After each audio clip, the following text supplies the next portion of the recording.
the to-do list. So many things to do. Where do you start? One of the first things you got to look into is your visa. Depending on your situation, there are a lot of different options. Most people here seem to start with a tourist visa. It's easy. It can vary depending on what country you're from, but for most countries, when you show up here in the Philippines, they will stamp your passport for 30 days. So you get 30 days free. After that, before it expires, go to immigration, you pay a little fee, fill out a form, they extend it. You can do 2-month extensions, 6-month extensions. Depending on the office, they do different services. Most offices will do the 6 months now, I believe. And it's really the easiest. You just extend your tourist visa every, whatever you, 2 months, 6 months, whatever you do. And you can extend up to 36 months. You can stay for 3 years, then you have to leave and come right back. I think it says you have to stay out like overnight, but I've talked to guys that have left in the morning, gone to Hong Kong, had lunch at the airport, and come back the same day and started their 3 years over. So that's why I try not to get into a lot of specifics, because everything's flexible. But the tourist visa is pretty simple. You just do your paperwork, pay your fees. I have a spreadsheet that I kept, and I've got a blog about that. For my first year, I have all my expenses, and it was, I forget the exact, 26,000 and something pesos.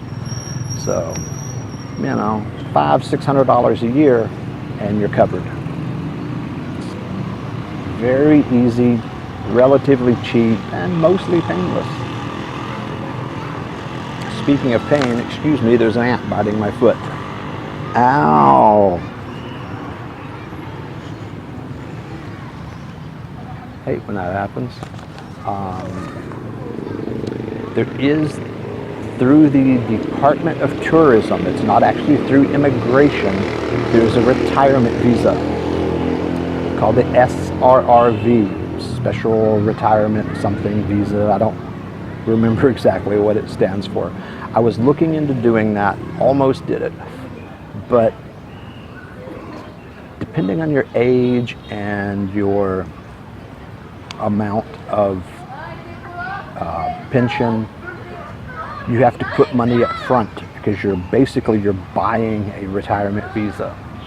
So you have to put in the bank, and you can't touch it. They lock away, depending on your age and situation, $10,000, $20,000, whatever it is. And for me, it was going to be $20,000. And I was filling out all the paperwork because I was really looking at doing it. It's got multi-entry, you can get in and out of the country. It's got a lot of benefits. I've talked to people that are on it that really like it. But when it got to the point of saying, what bank is this $20,000 in, I couldn't do it. I was like, it's in my bank, and that's where it's going to stay. I couldn't do it. Now, when you're here, you can use that money after, I think it has to sit for 6 months or whatever. You can use it to buy a condo. So your money's still tied up, but you're getting a place to stay. So it's, it's not so bad. There are some different options if you're retired or just ex-military, not even retired. That was not an option when I came. It's a much cheaper one now. With the SRRV, also the application fee currently is like $1,400. That's just the application fee. I've never talked to anybody that's had it turned down, though. It's supposed to be real easy. They have people that help you do it for free. They are paid by the Department of Tourism, and they help you with all the paperwork. They help you get your bank set up. They help you with everything. It's supposed to be a really simple system. I was just so young, and since not actually retired, I had no pension. It was going to cost me a lot to buy it, and I just couldn't do it. If I was older and retired, had a pension coming in, and single, it's a good option. Speaking of single, now that I'm married, the 13A, the spouse visa, is a very easy option. You have your wife fill out a letter, basically just requesting that you get a spouse visa. There's some paperwork. Y'all just go to the immigration website. They got a whole package you download. It's got a checklist. It's really easy. You do that. If you do it before you come here, if you do it like at a consulate in your home country, they will give you a permanent visa right off. Like I could have done it in the US if I was already married. But because I was here, I do everything. It was about 11,000 pesos and an interview. I mean, it was really, really easy, not too expensive, but it was only good for 1 year. Then at the end of the year, you do pretty much the same process again. There's a couple little form different. You have to prove you're living together and stuff. It's all real simple again. Very easy form, and another 11,000 pesos to get your permanent 13A, and that's what I'm on now. It's real easy. The only real drawback to it is when you leave the country, like if you're going on vacation, you have to pay a fee to keep, it's called like a re-entry permit, and it's like 3,000, 3,500 every time you leave the country, and it keeps your visa open while you're gone. They don't necessarily remind you of it. When I first got the visa, they did tell me about it, but I had a friend that was on the 13A. He didn't know about that. He left, and when he came back, they said, "Oh, nah, you got to start over. Your visa's expired." And he's like, "No, it didn't." They go, "Yeah, as soon as you leave the country, if you don't have this form, your visa's expired." I've talked to other people that say they've left, not paid it, came back, no problem. So I guess it depends on your experience, but the rules say you have to pay it. So that means every time you leave the country, there is an extra like $75 you have to pay to keep your visa active while you're out of the country. I don't leave the country that often, so it's not a problem. The easiest visa is not a visa, it's a Balikbayan Stamp. Balikbayan is a term they use for like returning Filipinos, the ones that go to the US and work. When they want to retire and come back, they're a Balikbayan. The actual definition I'm not sure, but it's basically returning home. If you are married, you come through immigration with your spouse. You're supposed to have your marriage license with you. We did have it, but they didn't ask. You have to go through the Filipino line, don't go through the foreigner line. Go with your spouse, hand them both your passports, and say you want the Balikbayan Stamp. What they will do then, because you are coming in with your spouse, they give you a 1-year stamp absolutely free. Before it expires, you either transfer it to a tourist visa, spouse visa, or you leave the country, go on another vacation, come back and get another year, as long as you come back with your spouse. There's no exit clearance, there's no immigration fees, there's no annual check-in, there's nothing.